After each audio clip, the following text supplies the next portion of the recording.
Now, anticipation by public working.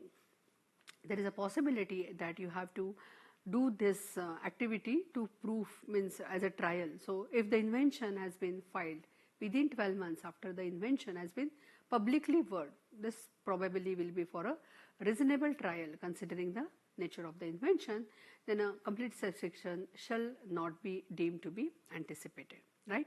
So that is a one what we can say. You can just check this section 32.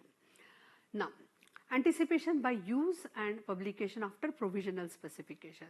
Now you know already what is provisional, and you know that once you file provisional specification, you are getting the priority or securing the priority. So what section 33 says that if the invention has been used and published after filing a provisional application, obviously you know that then a complete specification filed shall not be deemed to be having a anticipated, and we always take benefit of that provisional patent filing, right?